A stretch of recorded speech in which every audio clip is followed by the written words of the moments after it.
Vitaminate.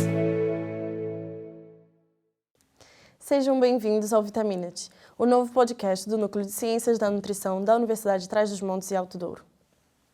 Este projeto tem como objetivo divulgar conhecimentos adquiridos ao longo do curso, desmistificação de mitos, consciencialização para os grandes problemas de saúde da sociedade, mas, sobretudo, a divulgação de uma alimentação e estilo de vida saudáveis, disponibilizando aos nossos queridos ouvintes, a ti que estás aí em casa, conteúdos aplicáveis para o teu dia-a-dia de forma acessível e cativante. Eu sou a Joana Moreira, aluna de 3º ano de Ciências da Nutrição. E eu sou a Júlia Bernardes, aluna do 2º ano de Ciências da Nutrição. E hoje viemos abrir este podcast com o tema Alimentação nos Jovens Universitários. Antes de mais, é importante divulgar aqui o nosso querido curso, Licenciatura em Ciências da Nutrição, um curso recente na UTAD, que tem a duração de 4 anos, já com o estágio integrado. As provas de ingresso são Biologia e Geologia ou Biologia e Geologia com Físico-Química, e as saídas profissionais são inúmeras, desde a nutrição clínica, nutrição comunitária, nutrição no desporto, alimentação coletiva e restauração, indústria alimentar e farmacêutica, ensino e formação e investigação e inovação. Portanto, para os que estão a ouvir e acham que nutrição é só passar dietas, não é. Não é verdade. E os licenciados só exercem a profissão de nutricionista após realizarem o estágio à ordem e serem aprovados pela Ordem dos Nutricionistas. E hoje, no nosso primeiro episódio, viemos trazer um tema super importante e super interessante para nós e para vocês ouvintes, que é a alimentação dos estudantes universitários. Para comentar, tirar dúvidas e trazer mais conhecimento para a gente, trouxemos uma convidada mais que especial. Ela é licenciada em Ciências da Nutrição pela Faculdade de Ciências da Nutrição e Alimentação da Universidade do Porto. Ela também é licenciada em Neurofisiologia na Escola Superior de Saúde do Porto, fez o programa doutoral em Atividade Física e Saúde pela Universidade do Porto, já participou de congressos nacionais e internacionais, já participou de mais de 100 trabalhos científicos, é revisora de diversas revistas relacionadas à nutrição e é professora e diretora do curso de Ciências da Nutrição da Universidade de Trás-os-Montes e Alto Douro. Damos assim as boas-vindas à professora Sandra Abreu. Muito obrigada. Para mim é um prazer estar aqui e inaugurar esse podcast de nutrição e queria agradecer o convite ao Núcleo de Estudantes de Ciências da Nutrição e pela iniciativa e todo o trabalho que tem feito para mostrar que aqui na UTAD faz-se excelentes nutricionistas. Obrigada. Ok, professora. Em Portugal, como a senhora já deve saber, os jovens são o grupo etário que mais apresentam hábitos alimentares menos saudáveis, comparado com os outros grupos etários. Com isso, nós temos que ter em atenção que o início da vida adulta dessas pessoas é realmente crucial, é super importante para o desenvolvimento de novos hábitos alimentares, que serão de fato decisivos na vida desses jovens. Portanto, professora Sandra, que impacto que a senhora acha que a alimentação pode ter para os estudantes universitários durante seu período acadêmico, seja nos estudos, seja no seu dia a dia? Okay, muito obrigada pela questão, Júlia. De facto, pronto, a alimentação não tem só impacto nos jovens adultos. Temos que pensar aqui como um contínuo, ou seja, o impacto da nutrição na nossa saúde, e não só na saúde física, mas também na saúde mental, inicia-se já na barriga da mãe, e por isso isto é pensar aqui de uma forma contínua, está bem? E agora vamos falar aqui especificamente de uma determinada etapa da vida dos jovens adultos, mas que o que vem para trás também é extremamente importante. Aquilo que se encontra descrito relativamente ao impacto da alimentação, aqui mais associado, não é, a vossa questão sobre a chamada, não é, performance ou desempenho académico nos estudos, aquilo é que se encontra descrito de uma forma geral quando existe uma alimentação considerada menos adequada, ou seja, em que existe aqui a falta de alguns grupos alimentares que são extremamente ricos em micronutrientes, como por exemplo o folato, o ferro ou até mesmo nutrientes essenciais como os ácidos gordos essenciais, ômega 3, pode haver aqui repercussões sobre a própria capacidade cognitiva dos estudantes universitários. Ou seja, a falta destes nutrientes essenciais pode até levar à promoção da inflamação, né? e aqui estamos a falar de inflamação mesmo a nível cerebral, ou seja, neuroinflamação, e provocar aqui, por exemplo, alguns déficits cognitivos e mesmo da memória. Sabendo que a memória é extremamente importante para os estudantes universitários, não é que seja memória a curto prazo ou a longo prazo, principalmente nesta altura em que normalmente a maior parte dos nossos estudantes estão em avaliações, remete-nos aqui para a importância de a alimentação dos estudantes universitários conter todos os nutrientes essenciais para não promover, não é, esta inflamação e este déficit em termos cognitivos e a capacidade da memória. De acordo com a literatura, o que se encontra descrito é que hábitos alimentares inadequados, aqui estamos a falar especificamente, por exemplo, do consumo excessivo de gordura, e aqui dentro da gordura saturada, o consumo excessivo de alimentos ricos em açúcar e sal, e, por exemplo, a omissão também do pequeno almoço, de uma forma geral, está associado a menor rendimento académico. Okay? E, contrariamente a isso, por exemplo, o consumo de fruta, dos produtos hortícolas, está associado aqui a um fator protetor, ou seja, estes grupos alimentares são extremamente ricos em fitoquímicos, em antioxidantes, que permitem, não é, temos aqui esta proteção anti-inflamatória, não é, antioxidante, para termos as nossas células a funcionar perfeitamente e os estudantes poderem ter todas as condições para memorizar o que têm para memorizar. Até porque certos estudos apontam que os hábitos alimentares tendem a piorar durante a permanência no ensino universitário devido à falta de variedade de alimentos ingeridos e ingestão, como a professora referiu, de alimentos fora das refeições, especialmente alimentos de elevada densidade energética, ricos em gordura, açúcar, sal, em substituição daquela que seria a refeição tradicional equilibrada. E, juntando-se a isto, também, como a professora Sandra referiu, a omissão muito frequente de refeições, como por exemplo, nomeadamente o pequeno almoço. Sendo esta a primeira refeição do dia, qual poderia ser o impacto de saltar esta refeição? Portanto, qual a importância do pequeno almoço para um estudante universitário? Ok, aqui a importância não é do pequeno almoço, não só para o estudante universitário, mas para todas as pessoas, não é para o jovem em geral, porque, aliás, o estudo do impacto da omissão do pequeno almoço em estudantes universitários é reduzido, está bem? Aliás, há uma revisão sistemática que é de 2017, por isso não é assim tão recente, que na altura identificou só 7 artigos que tinham verificado este impacto da alimentação, não estou a falar só do pequeno almoço, da alimentação no rendimento académico dos estudantes. E por isso continua a ser aqui um tema que é necessário, não é, estudarmos, explorarmos mais. Mas relativamente ao pequeno almoço, aquilo que se encontra descrito é que o pequeno almoço normalmente é a refeição onde podemos ter maior oportunidade de ingerir determinados alimentos ricos nestes micronutrientes, não é, essenciais. E por isso aqui com a ingestão, muito provavelmente, da fruta, dos produtos lácteos, por exemplo, e também dos cereais integrais. Aquilo que a literatura nos diz relativamente ao pequeno almoço é que parece que as pessoas que não tomam pequeno almoço ao longo do dia têm maior risco de consumir alimentos de elevada densidade energética, tá bem? E quando falamos em alimentos de elevada densidade energética, estamos a falar de alimentos basicamente, de uma forma não é muito simples, que são ricos, não é, em caloria, e que depois em termos de nutrientes não têm grandes nutrientes.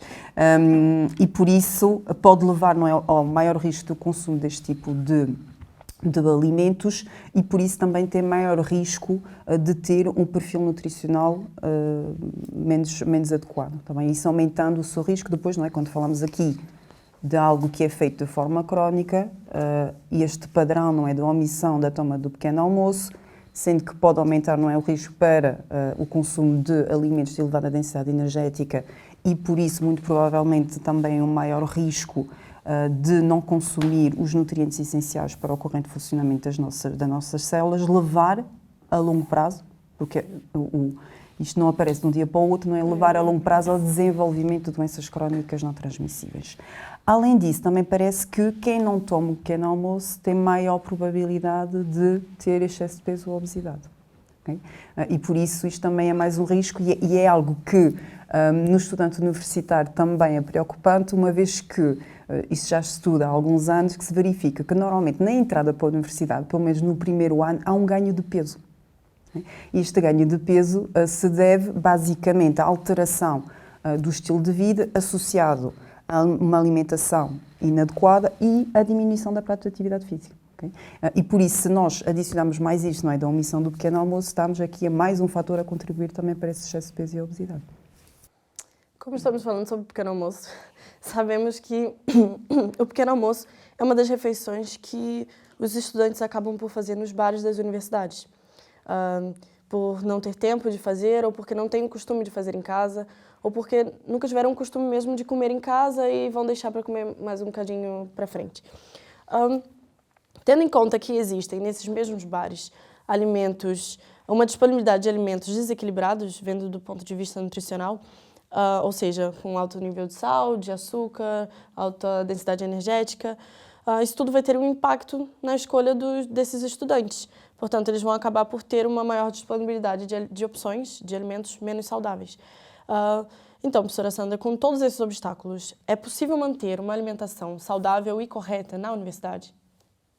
Okay, isso é uma questão muito, muito importante.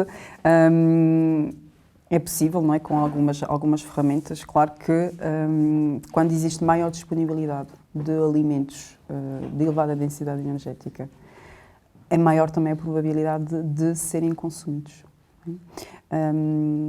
E nas universidades existe esta necessidade de trabalharmos mais a oferta alimentar. Okay? Aqui na UTAD já existe, não é, esta preocupação e tem-se trabalhado ao longo do tempo para melhorar a oferta alimentar dos estudantes, não só nos bares, não é?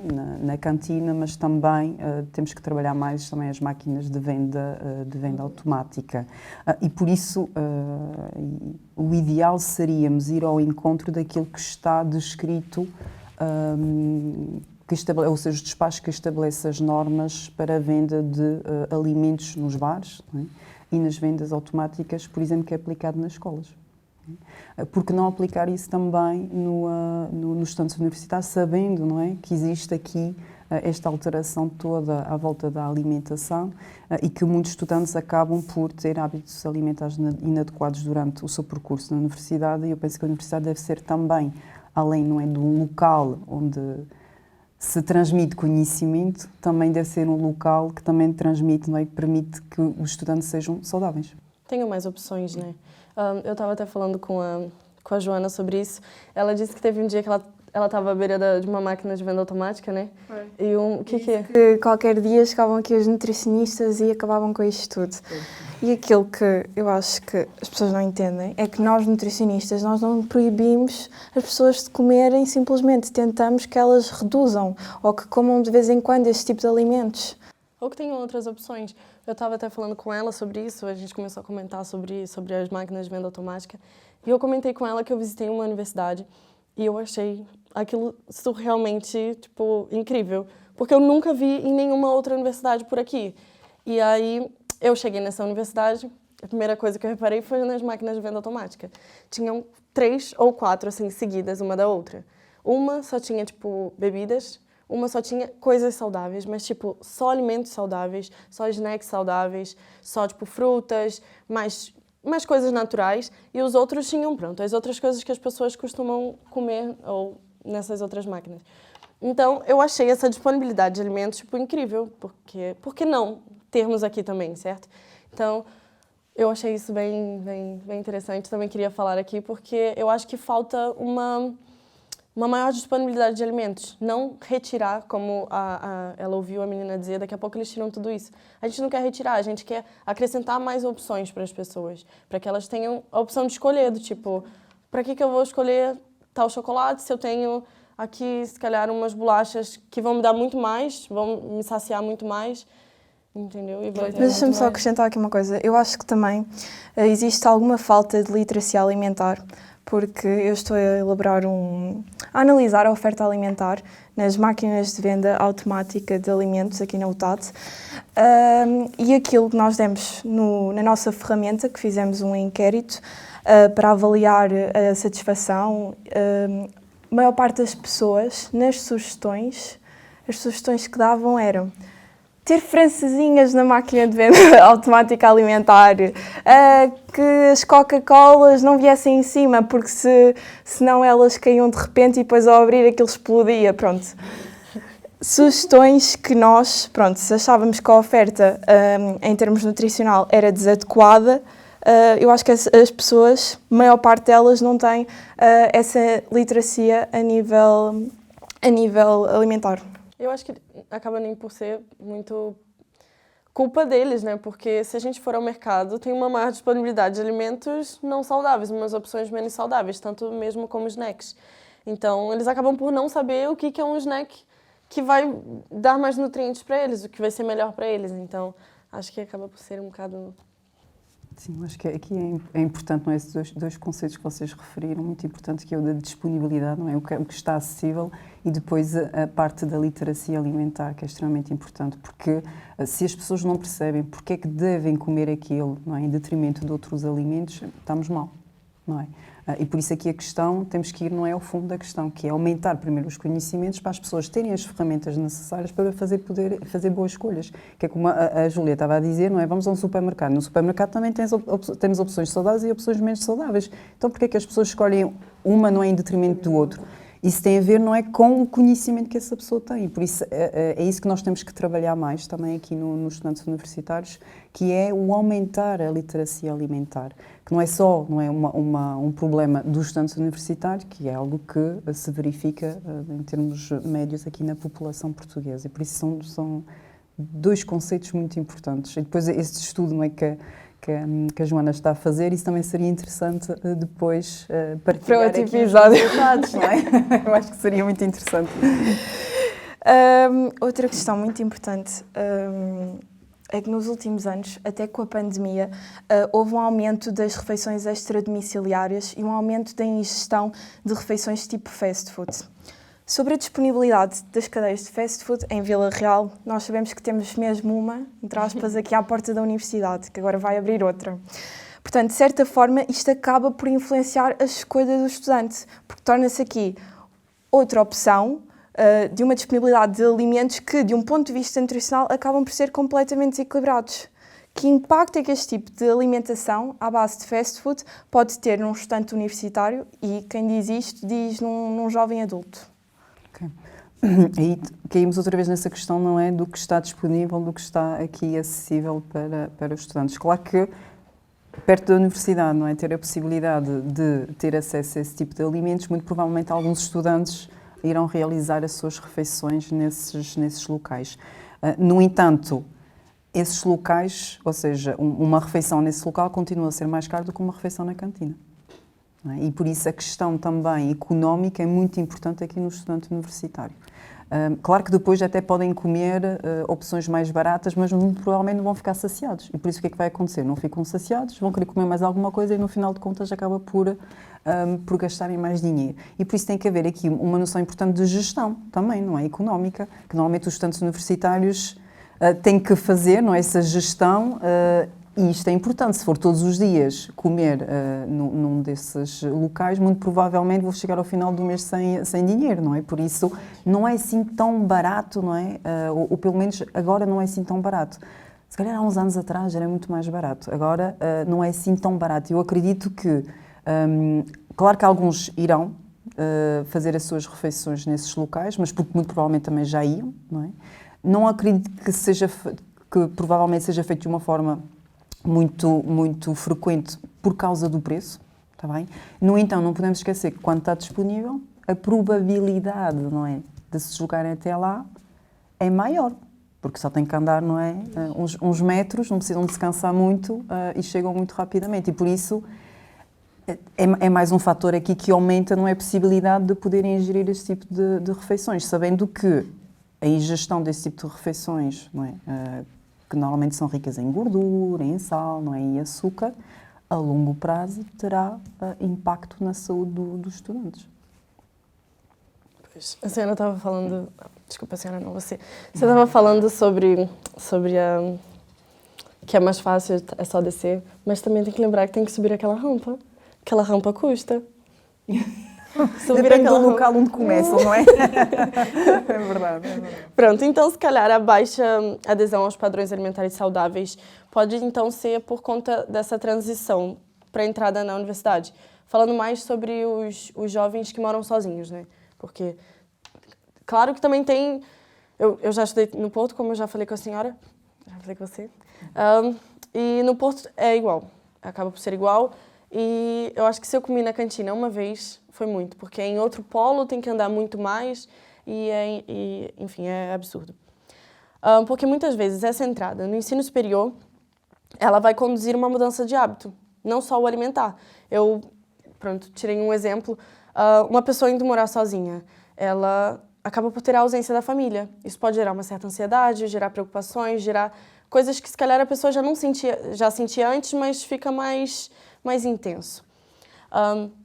E além disso, também temos que pensar na falta de aptidão culinária, ou o não ter tempo para fazer a comida e levar no dia seguinte, ou até mesmo a falta de recursos. Vou dar um exemplo aqui, como algumas residências, só tem micro-ondas.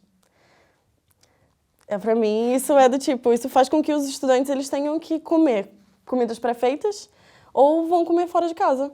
Então, eles não têm outra opção, realmente não tem outra opção. E isso acaba por aumentar a probabilidade deles comerem essas comidas rápidas, os fast foods, ou até mesmo, essas comidas pré-feitas. Então, portanto, para os estudantes que moram sozinhos e possuem todos esses obstáculos, quais as principais dicas que a professora pode dar para esses estudantes? Para ter uma alimentação mais saudável, mais equilibrada? Ok. Realmente é engraçado porque a literatura vai mesmo ao encontro daquilo que a Júlia estava a dizer, que é a diferença entre o estudante que não está deslocado, não é? Que vai estudar, mas ainda mora em casa dos pais, e o estudante que se desloca. Okay? E aqui, claro que existem aqui vários desafios mais para os estudantes que se deslocam, não é? E que ficam de um dia para o outro, basicamente, terem que se desenrascar sozinhos, não é? Fazer as suas refeições, a irem fazer as compras, a gerir o seu dinheiro, não é? E isso tudo, claro que, além desta separação, não é? Com os pais ou com os familiares, cria, não é? Ansiedade, também cria ansiedade, não é? Estou sozinha, agora tenho de desenrascar, eu não tenho ninguém para me ajudar, não é? Basicamente é isso. E o problema que se encontra descrito é que, basicamente, nós temos que trabalhar isto antes de entrar para a universidade, não é? Que é melhorar, não é, estas aptidões e capacitar os jovens para a entrada para a universidade. Isso quer dizer o quê? Quer dizer que tenho que treinar as minhas aptidões culinárias em casa e eu tenho que fazer as minhas refeições, okay? Ajudar os pais ou quem faz as refeições. E os próprios pais ou encarregados de educação, envolver os jovens nas compras, para perceber quanto é que custa. Okay? Porque depois é não é? Quando de repente se vem com dinheiro, não é, uma mesada, e depois tem que gerir o dinheiro e tem que dar para tudo, às vezes não há esta capacidade de gestão. Okay? Por isso tem que se trabalhar tudo antes. Agora, isto é importante, está bem? O trabalhar todas estas competências antes da entrada para a universidade, que acaba muitas vezes por não se fazer, não é? Aquela preocupação muito grande nos últimos anos do secundário para o ter as notas, não é, suficientes para a entrada para a universidade, e esquecemos um bocadinho esta parte, não é, das aptidões necessárias para se viver sozinho, não é? Basicamente. É difícil. Que é difícil, não é? É muito difícil. E por isso, muito provavelmente, alguns até por iniciativa própria já faziam isso, não é? Mas outros não. A maior parte dos estudantes chega aqui, não sabe cozinhar, não é? Às vezes nem sabem fazer arroz. Nada. A minha experiência pessoal, não é? Eu também já fui estudante, e eu lembro a minha colega de casa, e nós já estamos aqui a falar há muitos anos atrás, não é? A minha colega de casa não sabia cozer batatas, não é? E pronto, a primeira vez que cozeu batatas deixou sem água. Pronto, por isso, para verem, não é? Estas aptidões culinárias são muito importantes, e não estamos a falar disto de agora, não é? Já acontece há muito tempo, por isso é importante em casa, não é? Antes da universidade, se envolverem nisto, está bem? Nestas tarefas do dia a dia. Porque não é só depois o cozinhar, é tudo o que vem, não é quando se mora sozinho. Depois, não é limpar a casa, exatamente. Os produtos de limpeza servem para cada Tudo, coisa. tudo, não é? E que muitas vezes são coisas que não se pensa e só depois quando se uma pessoa está sozinha tem que fazer, não é? Se houver esta preparação antes, melhor, não é? Que já estamos aqui a promover comportamentos que permitem depois a manutenção, não é? Por exemplo, dos hábitos alimentares saudáveis. Quando isso não acontece, então temos de trabalhar aqui com os estudantes de forma que adquirem estas aptidões e porque não é se inscreverem em cursos, por exemplo, culinária. Porque não, o núcleo de estudantes de ciências da nutrição promover, não é, cursos de culinária muito simples, não é? Porque também os estudantes não gostam de fazer coisas muito complicadas. Depois o que é que se vê? Tem que ser uma não coisa, é complicado, não é? Tem que ser prático. Exatamente, pois é arroz com Rápido. atum, não é? Massa com atum, frango, não é? Franguinho. Ou salsichas, que é aquilo que é mais prático, não é? É mais barato. Mas pronto. que... Pronto, mas depois faltam aí o colorido, não é? Isso mesmo. A fruta, não é? Os vegetais. E é importante dar aqui estas ferramentas. E por isso, aliás, houve um estudo que saiu há pouco tempo, em 2022, que dá, não é? E que fez assim este estudo com os estudantes universitários para perceber o que é que lhes falta, o que é que gostariam, não é? De ter para melhorar, não é? Os seus hábitos alimentares. E porquê é que mudaram os seus hábitos? E tudo aquilo que nós falámos tem a ver com isso, não é? Que é a entrada na universidade, a pressão para, não é? Acabar o curso, a pressão muitas vezes também dos pares, que é importante também, não é? Se nós vão todos comer francesinha, não vou comer uma salada, não é? Por isso, esta pressão que existe, depois a pressão dos estudos acaba por ser uma prioridade comparativamente à alimentação e por isso o tempo que precisam de estudar depois já não tem tempo basicamente para fazer refeições saudáveis, porque cozinhar demora o seu tempo, não é? E agora imagina quem estuda e trabalha. Exatamente, e depois quem estuda e trabalha ainda pior, não é? Por isso é que é importante nós trabalharmos esta gestão do tempo, que é muitas vezes, eu acho que é a falta disso, que é a principal dica que se pode dar, que é o gerir bem o tempo, não é? E poder oferecer estas oportunidades para adquirir estas aptidões. Eu não as tenho, mas eu vou tentar adquirir, está bem? Eu acho que, pronto, o curso de Ciências da Nutrição, juntamente com o seu núcleo de estudantes, devíamos fazer uma dica, não é? Fazer aqui um workshop de como cozinhar não é saudável e rápido. Como fazer batatas cozidas. Como fazer batatas cozidas com sabor, não é? Porque é importante. E depois esta questão também que a Júlia estava a falar do só tem um micro-ondas, não é? Que é outra coisa importante também, que é o poderem ter a oportunidade de fazer as suas próprias refeições. E a universidade poder oferecer também um espaço onde seja possível, se eu não consigo comer na cantina, que eu posso, não é, aquecer a minha comida, não é? E que não tenho que fazer uma fila, esperar quase meia hora para aquecer Não, mas eu acho que tem já micro-ondas nas cantinas. Já tem alguns, mas oferecer assim um espaço, não é agradável, sim, tem que ter mais, não é? Um espaço assim mais agradável que permita também os estudantes que trazem, não é, a sua comida de casa poder aquecer aqui. Sim, realmente. E agora, já mais para o fim deste podcast, estamos quase a terminar, entramos no tempo para um mito e uma curiosidade. Se calhar melhor começarmos aqui pela curiosidade. Foi muito polémico na altura. Em 2019 saíram várias notícias que a Universidade de Coimbra tinha retirado a carne de vaca da ementa das suas cantinas, com o propósito de que vivemos um tempo de emergência climática e temos de colocar um travão nesta catástrofe ambiental anunciada. De certo que eles analisaram, de um ponto de vista nutricional, a ementa antes de retirarem esta proteína e substituírem por outro alimento de forma a que não haja aqui nenhuma perda.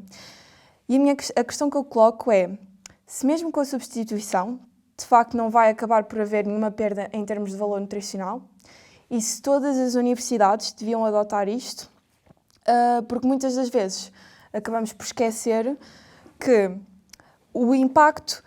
que isto pode ter um impacto no que diz respeito ao mercado de carne bovina, que vai acabar por afetar negativamente estes produtores, e é uma questão que muitas das vezes nós nem sequer pensamos, mas acaba por ser importante, correto? Ok, isso é uma questão muito importante que muitas vezes é verdade que nas nossas recomendações aí pegando um bocadinho aquilo que vocês estavam a dizer, não é? Os nutricionistas vão tirar tudo. O nutricionista nunca é visto como uma pessoa muito amiga, não é? Aliás, basta pôr um nutricionista, a presença de um nutricionista com outras pessoas a comer é logo inibitório, não é? Eu só como isto agora, não é? Não costumo comer, pronto. E por isso, às vezes esquecemos isso das nossas recomendações, o impacto que vai ter, por exemplo, para quem produz esse tipo de alimentos, não é? Mas existe aqui a necessidade também de se reinventarem, não é? Pronto. Mas é algo que temos que trabalhar mais, não é? Também estas parcerias também com a produção depois dos alimentos. No entanto, relativamente à Universidade de Coimbra, não é? O retirar... Eu não sei se isto ainda se mantém, mas na altura, em 2019, saíram muitas notícias. É verdade, não é? E nós sabemos que a produção de carne bovina, em termos de emissão, não é? De gases de estufa, de utilização dos recursos, não é? Hídrico, dos solos, tem um maior impacto. E quando nós estamos aqui a falar desta tendência já há alguns anos para a alimentação não é sustentável, claro que uma das recomendações é a diminuição do consumo de produtos de origem animal, também principalmente de carne bovina, dos suínos também. Claro que não é diminuir, não é o consumo. Ninguém está a dizer para retirar completamente o consumo, está bem? Eu, do meu ponto de vista, claro que depois cada instituição toma as suas decisões de acordo com aquilo, não é, que faz mais sentido de acordo com a sua especificidade, está bem? Mas, do meu ponto de vista, desde que seja possível, não se deve restringir nenhum grupo alimentar. Deve-se trabalhar no consumo, ou seja, diminuição do consumo. O equilíbrio, não é? Exatamente, o equilíbrio. Acho que essa palavra é muito importante, que é a alimentação deve ser variada, não é equilibrada e deve ser completa. Quando nós retiramos um grupo alimentar, aliás, que faz parte, não é, da roda dos alimentos, que faz parte também do padrão mediterrâneo, estamos aqui, não é, a retirar um grupo importante. O que nós queremos é que haja uma redução gradual do consumo, de uma forma geral, dos produtos de origem animal, tá bem? E isso vai ter que acontecer. Okay? E a tendência é essa. Nós começamos consciencializamos que as nossas escolhas alimentares têm um impacto ambiental, tá bem? E que este impacto ambiental, não é? Está à vista, não é? Vai ter aqui, traz aqui várias alterações que têm um impacto também depois no nosso dia-a-dia. E por isso eu acho que é mais um alerta no sentido de repensarmos um bocadinho os nossos hábitos alimentares, e porque se nós seguíssemos, não é, aquilo que está recomendado, não teríamos, não é, este problema, não é, de ter que retirar determinados grupos de alimentos ou ter recomendações alimentares que ninguém gosta, não é? Porque tudo aquilo que está, em termos mesmo de recomendações internacionais, vai sempre ao encontro, não é, de termos uma alimentação que é variada, completa e equilibrada. Por isso nunca ninguém diz para retirar, não é? A chave não é retirar completamente um grupo alimentar. Claro que há pessoas que o podem fazer por opção. Isso não quer dizer que seja menos saudável, também tem que haver aqui uma adaptação, é possível. E, de vez em quando, também há espaço para alimentos menos saudáveis. Não é? Certas condições acabam por levar que seja retirado certos alimentos, então... Sim. Então, acaba por ser assim. E agora, o mito, para terminar. Os nossos queridos ouvintes querem saber muito se existe algum alimento que possa diminuir o stress. Até muitas das vezes associam um chocolatinho como alimento que ajuda a diminuir o stress. Ok. Isso não é alimentos milagrosos. Às vezes o problema dos mitos é esse, é pensar que encontramos o milagre num determinado alimento. Não, porque a nossa alimentação é muito mais complexa do que isto. Nós não comemos alimentos de forma isolada e é isso que não podemos esquecer, não é? Nós comemos vários alimentos e esses alimentos têm uma matriz nutricional muito rica e a interação, não é, entre os vários nutrientes destes alimentos é que faz com que, não é, tenham um impacto na nossa saúde.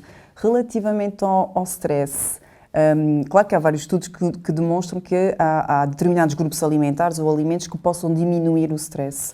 Mas é engraçado porque aquilo que se encontra descrito é que os alimentos que diminuem o stress, não é, a ansiedade, são os alimentos que são recomendados, não é, dentro daquilo que são as recomendações internacionais para a alimentação saudável. Por isso é frutas, produtos hortícolas. Aquele suquinho de maracujá. cereais integrais, também, ou seja, uma alimentação basicamente com estes grupos alimentares. E depois os alimentos que criam mais, que normalmente as pessoas até se refugiam mais quando têm stress, não é? Ou ansiedade. Que os alimentos ricos em gordura, não é? Em sal, Acabam por em ser açúcar. aqueles alimentos de conforto. Exatamente, ou seja, claro que nós respondemos de forma diferente à ansiedade, não é? Há pessoas que respondem, por exemplo, através da alimentação, só apetece comer, não é, estes alimentos com elevada densidade energética, e outros nem têm vontade de comer, não é? Por isso nós reagimos de forma diferente. Mas de uma forma geral, aquilo que provoca, não é, o stress, ou seja, todos estes alimentos, não é, ricos em gordura, açúcar, sal, provocam stress no nosso organismo, não é? E a longo prazo provocam, não é, ansiedade. Pode aumentar o risco, por exemplo, para doenças mentais, ok? Por isso a alimentação é importante, não é, em todos estes pontos, e por isso o incluir, não é, todos os grupos alimentares. Pronto, esse foi o nosso momento Curiosidades Mitos, que iremos ter em cada final de episódio. É provável que tenhamos em cada final de episódio. E se vocês ouvintes quiserem que seja esclarecido algum assunto ou que seja comentado algum tema de seu interesse, fiquem atentos nas nossas redes sociais, mais especificamente o Instagram, que é o NECNUTAD, porque iremos disponibilizar cada vez mais próximo dos episódios, nos stories, umas caixinhas para vocês colocarem lá as dúvidas, os temas que vocês acharem mais interessantes que sejam falados.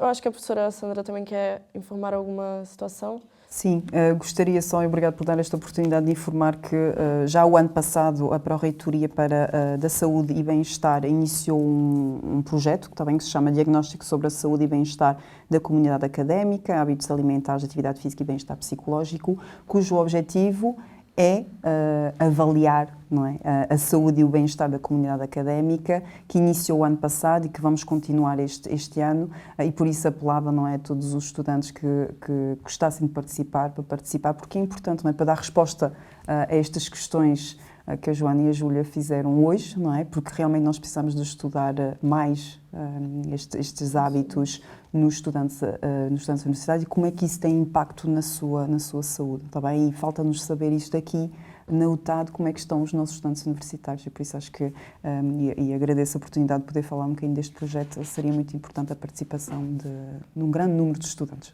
Como é que eles podem procurar esse projeto? Nós neste momento estamos a convidar os alunos por curso, tá bem? Ou seja, o contacto é feito por um docente, apela à participação, e depois os estudantes, de forma voluntária, após, não é, explicar os objetivos do estudo e o que é que consiste, podem então dizer que querem participar, e depois a participação consiste no preenchimento de um questionário, na avaliação antropométrica, estamos a falar peso, estatura, avaliação da composição corporal e perímetro da cintura, que é feito no Laboratório de Nutrição Humana, e depois também tem que utilizar um acelerómetro que permite avaliar a atividade física. Está bem? Pronto. Isso consiste basicamente nisso, por isso o contacto inicial é feito pelo docente, e por isso caso sejam contactados, não é? Informados sobre o estudo, agradecemos imenso a participação de todos os estudantes. É isso. E assim termina o nosso primeiro episódio. Agradecemos à professora Sandra pela disponibilidade, pela participação. E aos nossos ouvintes, fiquem atentos nas nossas redes sociais para saberem sobre o próximo episódio. Obrigada! Vitaminate.